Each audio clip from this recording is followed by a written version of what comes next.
Film की शुरुआत में हम एक लेडी को देखते हैं जो कि अपने छोटे से बच्चों को लेकर एक गुफा में जा रही थी। वो लेडी काफी ज्यादा परेशान और डरी हुई भी होती है। अब गुफा के अंदर वो अपने बच्चों को एक पत्थर के ऊपर रख देती है और हम यहाँ देख पाते हैं कि वो लेडी डर क्यों रही थी, क्योंकि वो वहाँ पर अपने बच्चों का सैक्रिफाइस देने आई थी। अब तभी वो एक हथौड़े और एक बड़ी सी कील को उठाती है और कुछ स्पेल करने लगती है और फिर वो अपने बच्चों का सैक्रिफाइस कर देती है। इसके बाद वो खून से लथपथ हाथ धोने के लिए पास वाले तालाब में जाती है कि तभी उसे कुछ आवाज सुनाई देती है और कोई उसे पानी में खींच लेता है। जब वो लेडी पानी से बाहर निकलती है तो वो अपने आसपास कई सारी लेडीज को देखती है जिन्होंने अजीब से मास्क पहने हुए थे और वो किसी तरह की स्पेल कर रही थी। तभी वहाँ पर हम एक मास्क वाली लेडी को भी देखते हैं जो कि उन बाकी सभी लेडीज की लीडर थी। अब जिस लेडी ने अपने बच्चों का बलिदान दिया था वो उस मास्क वाली लेडी लीडर के पास जाती है और वही फिर किसी तरह का रिचुअल करती है और तभी वो लीडर एक सोने की कील को उस सैक्रिफाइस करने वाली लेडी के फेस पर इंसर्ट करती है और वो लेडी अब दर्द से चिल्ला रही थी। जिसके बाद सीन शिफ्ट होती है 2024 में और हनीफ और उसकी सिस्टर बयान को देखते हैं, जिसके बाद हमें बयान और हनीफ की माँ रति को दिखाया जाता है जो कि एक शॉप चलाया करती थी और वो एक सिंगल मदर भी थी।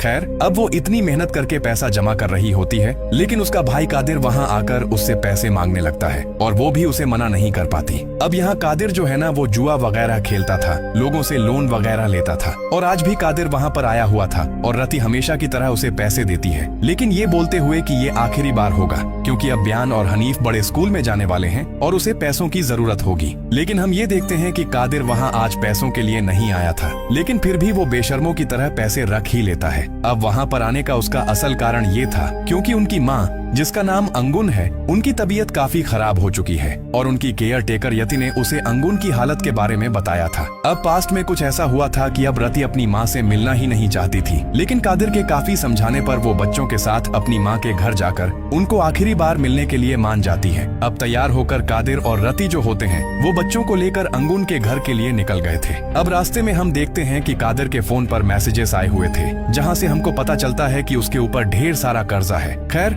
अब अगली सुबह ये चारों ही अंगुन के घर पहुंचते हैं जो कि असल में एक बहुत ही बड़ा महल था।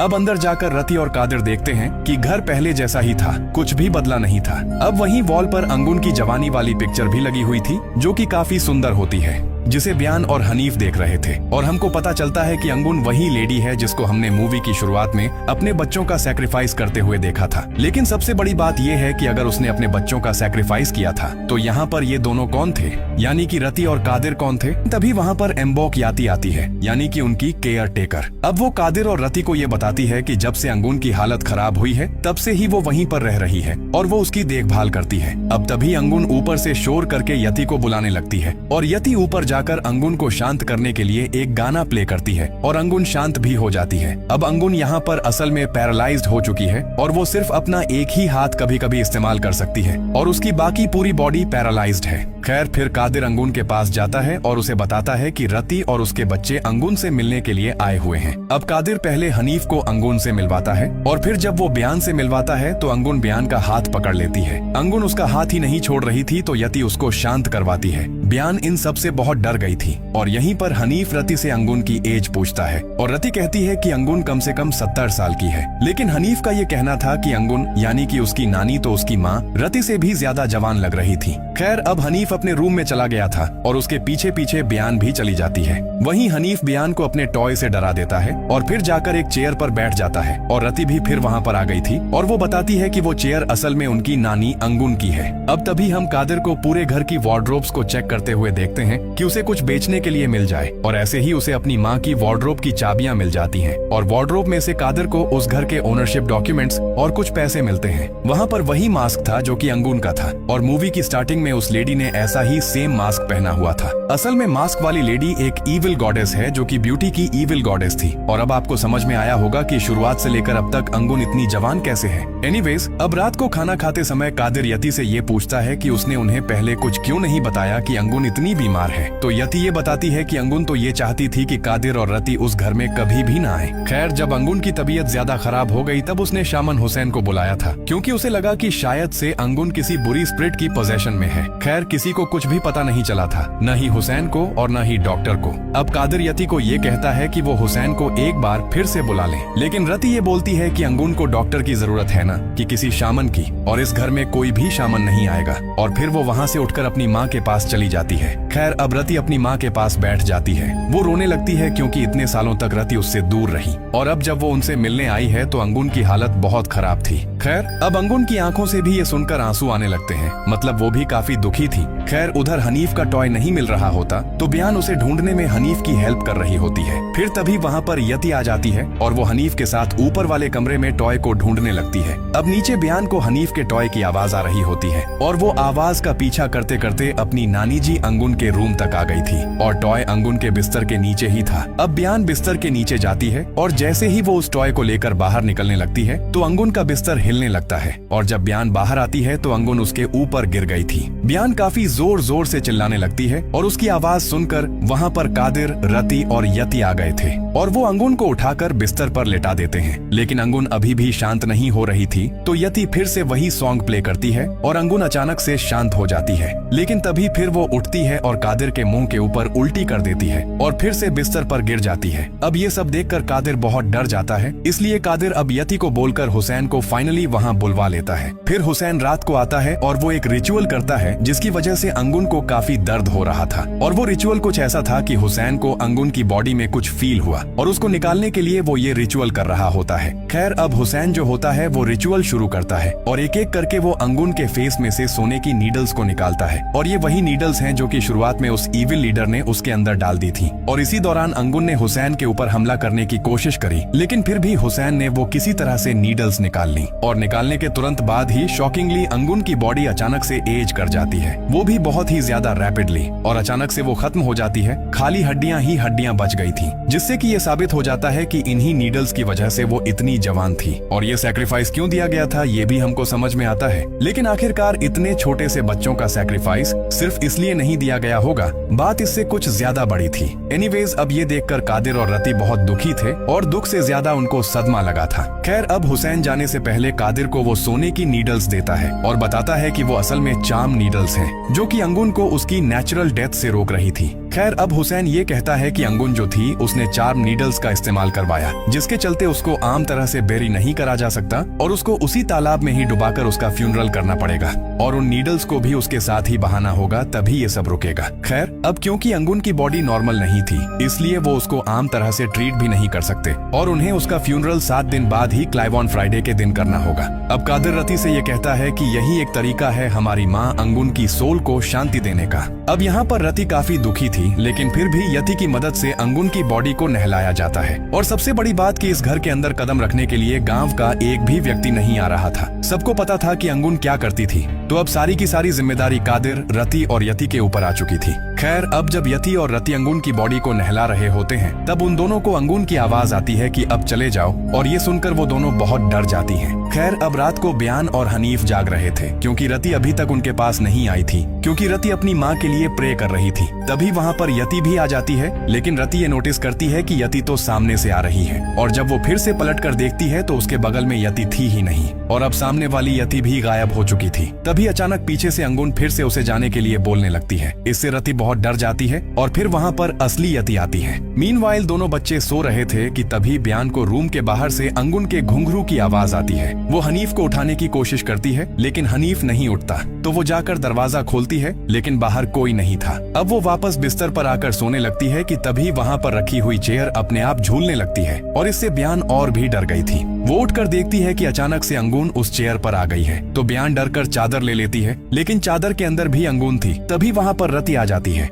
खैर अब सीन अगले दिन पर आता है और आज दूसरा दिन था। अब हम देखते हैं कि बियान हनीफ को ढूंढ रही होती है क्योंकि हनीफ ने उसका मोबाइल ले लिया था और अब बियान से छुपने के लिए वो अंगुन के रूम में चला जाता है और उसकी वार्डरोब के अंदर ही छुप जाता है। तभी वहाँ पर एक मास्क पहनी लेडी उसे पीछे से आकर हॉन्ट करती है, जिससे हनीफ बहुत डर गया था और उसकी आवाज सुनकर बियान भी वहाँ पर आ जाती है, लेकिन उस वार्डरोब के अंदर कोई नहीं था, तो वो अपने फोन को लेकर वहाँ से चली जाती है और ये वही वार्डरोब थी जहाँ पर कादर को वो मास्क दिखाई दिया था। अब बियान के जाने के बाद बाद हनीफ को वही मास्क फ्लोर के ऊपर पड़ा दिखाई देता है। अब सीन रात की तरफ आता है और हम कादिर को घर के बाहर खड़ा देखते हैं और वो बहुत ही ज्यादा परेशान था क्योंकि उसके ऊपर 40 मिलियन का कर्जा था और 14 दिनों में उसे 20% देना भी था, यानी कि उसका इंटरेस्ट उसको देना था। खैर तभी उसे अंदर से किसी के गाने की आवाज आती है और अब जब वो अंदर जाकर देखता है तो कुछ लेडीज अंधेरे में अंगुन की बॉडी के पास बैठकर किसी तरह का गाना गा रही थी। लेकिन जब कादिर लाइट्स को ऑन करता है तो वहाँ से सारी लेडीज गायब हो जाती हैं, यानी कि यहाँ पर बहुत ही ज्यादा कुछ वियर्ड चल रहा था। खैर अब सीन जो होता है वो तीसरे दिन की तरफ आता है और कादिर जो होता है वो रति से घर को बेचने की बात कर रहा था। तो रति कहने लगती है कि वो शायद वहाँ पर आया ही घर के लिए था और ये सुनकर कादिर रति को भी सुनाने लगता है कि रति उनकी माँ से नफरत करती थी। उधर हनीफ अंगुन का मास्क पहनकर मिरर के सामने खड़ा हो जाता है और शॉकिंगली उसे मिरर के अंदर अपनी नानी अंगुन दिखाई देती है। और फिर जब बयान हनीफ को ढूंढते हुए आती है तो वो हनीफ को अंगुन की चेयर पर बैठा दिखाई देता है और जब वो पास जाती है तो हनीफ ने अंगुन का मास्क पहना था और वो बयान को डरा देता है। अब बयान उसे जाकर वो मास्क अंगुन के रूम में ही वापस रखने के लिए कहती है। अब हनीफ जाने से पहले यही कहता है कि ये जो मास्क पहनता है ना वो अंगुन को देख सकता है। अब रात को जब हनीफ सो रहा था तो बयान उस चेयर पर बैठी हुई थी और हनीफ को लगता है कि बयान मजाक कर रही है, लेकिन जब हनीफ उठकर देखता है तो वो अंगुन को देखते हैं जिससे वो जोर जोर से चिल्लाने लगता है। उसके चिल्लाने की आवाज से वहाँ रति आ जाती है, लेकिन रति देखती है कि बयान तो सो रही थी। खैर अब रति वहीं सोने का सोचती है और वो बेड पर अंगुन के मास्क को देखती है और हनीफ उसको सब बता देता है। वो रति से भी माफी मांगता है। फिर सीन चौथे दिन की तरफ आता है और रति और यति मार्केट जाने के लिए तैयार थे, लेकिन दोनों बच्चे सो रहे होते हैं। तो कादिर ये कहता है कि वो उनका ध्यान रखेगा और वो दोनों शहर चली जाएं और रति और यति फिर शहर चले जाते हैं। उनके जाने के बाद में कादिर बच्चों को अकेला ही छोड़कर ड्रिंक करने के लिए चला गया था। अब बच्चे जब शाम को उठते हैं तो घर पर कोई नहीं होता क्योंकि कादिर को उधर रास्ते में एक लड़की मिल गई थी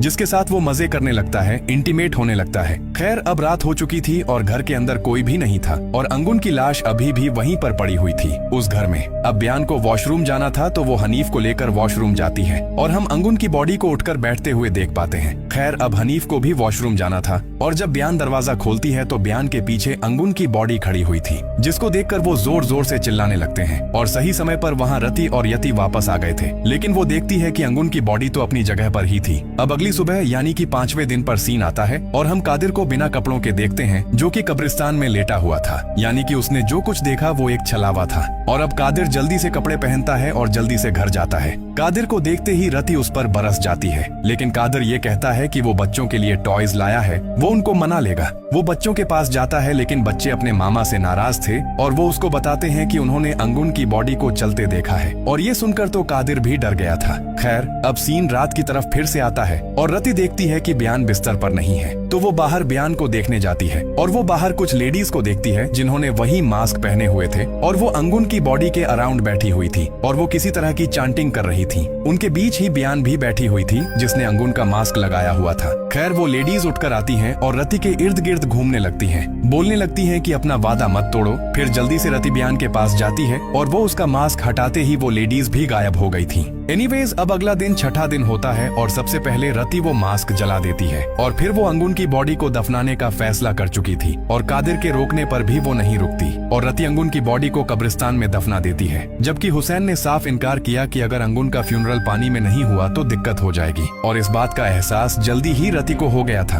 क्योंकि जब वो कादिर और बच्चों के साथ घर आती है तो घर के अंदर से बहुत सारी मक्खियां निकलती हैं क्योंकि अंगुन की बॉडी वापस वहीं पर आ गई थी। खैर अब ये सब उस घर में और रुकना नहीं चाहते थे तो ये सभी उस मेड यति के घर चले जाते हैं। बाकी सभी यति के घर किसी तरह सो जाते हैं लेकिन कादिर अभी भी जाग रहा था, जिसके बाद वो सो जाता है। लेकिन जब वो आंख खोलता है तो वो खुद को अंगुन के घर में पाता है और ये देखकर वो इतना डर गया था कि तुरंत ही वहाँ से भागने लगता है, लेकिन वो ईविल गॉडेस वहाँ पर आ गई थी और कादिर को वहाँ से वो जाने नहीं देती, उसे उठाकर बाहर वाले पूल में फेंक देती है। अब अगली सुबह यानी कि 7वां और आखिरी दिन था और इसलिए इस मूवी का नाम द लास्ट 7 डेज है। खैर अब रति, यति, बच्चे और हुसैन कादिर को पूल में देखते हैं और बहुत कोशिश करने पर भी वो उठ नहीं रहा था तो हुसैन अपनी पावर से उसे होश में लेकर आता है। वो काइंड ऑफ पोजेशन में चला गया था। फिर वो सभी जल्दी से अंगुन की बॉडी को लेकर मूवी की शुरुआत वाली उसी गुफा में जाते हैं। फिर हुसैन बिना देरी किए आखिरी राइड राइट्स बोलता है और वो उन नीडल्स को भी अंगुन की बॉडी के साथ रख देता है और फिर अंगुन की डेड बॉडी को उसी तालाब के अंदर डुबा दिया जाता है। और फाइनली अब अंगुन का फ्यूनरल हो गया था। अब सीन रात की तरफ आता है और रति को ठंड लग रही थी तो वो अपने बैग में से ब्लैंकेट निकालने जाती है और उसे बैग में अंगुन का मास्क मिलता है, यानी कि जिस मास्क को उसने जलाया था वो वापस आ चुका था। खैर इस बार वो उसे जलाती नहीं है बल्कि पहनकर मिरर के सामने जाती है और उसे मिरर के अंदर अंगुन यानी कि अपनी माँ दिखती है और अंगुन अब उसको अपनी पूरी कहानी बताती है कि पास्ट में आखिर हुआ क्या था। और यहाँ पर खुलते हैं द लास्ट 7 डेज मूवी के असली पत्ते। तो असल में अंगुन का हस्बैंड बहुत गरीब था, इसलिए भूखे रहने की वजह से अंगुन अपने बच्चे को अपना दूध नहीं पिला पा रही थी क्योंकि दूध बन ही नहीं रहा था और इसलिए वो अपने बच्चों को लेकर उस गुफा में जाती है और वहाँ उसने अपने बच्चों का सैक्रिफाइस दे दिया, जिसके बदले में इविल गॉडेस ने अंगुन को चार्म नीडल्स दी थी। जिसके बाद अंगुन एक ट्रेडिशनल डांसर बन गई और उसके चार्म और ब्यूटी से बहुत लोग आकर्षित होकर उसके पास आने लगे और ऐसे ही वो घर उसने खरीद लिया। लेकिन इसके लिए उसने अपने बच्चों का सैक्रिफाइस दिया जो कि शुरुआत में वो दे रही थी, वो उसने काफी गलत किया। माइट बी वो इमोशनली स्टेबल नहीं थी और शायद से इसलिए उसने ऐसा कदम उठा लिया और हमें कभी भी उसके पहले हस्बैंड के बारे में कुछ बताया नहीं गया। इवन रति और कादर के पिता के बारे में भी कुछ नहीं बताया गया। खैर अब अंगुन ने सब कुछ हासिल तो कर लिया था, लेकिन किस कीमत पर? उस जवानी और ब्यूटी वाला वरदान एक ही कंडीशन के चलते था कि अंगुन की आने वाली जनरेशन जो होगी उसमें से हर एक लड़के का सैक्रिफाइस देना पड़ेगा और एक लड़की को सेम ब्यूटी और यूथ का वरदान आगे पास होता रहेगा। यानी कि रति और कादिर के केस में कादिर का सैक्रिफाइस देना था और रति को वो वरदान मिल जाता और इसलिए अंगुन ने बचपन में ही अपने दोनों बच्चों को वहाँ से भेज दिया और वापस आने से मना भी किया था। खैर अब अंगुन की स्पिरिट रति से माफी मांगती है कि वो उसे माँ का प्यार नहीं दे पाई और अब तक उसकी बॉडी जो थी वो बार बार यही कोशिश कर रही थी कि वो लोग वहाँ से चले जाएं। वो उसको इसलिए ही डरा रही थी। वो ये भी कहती है कि उसने ये सब सिर्फ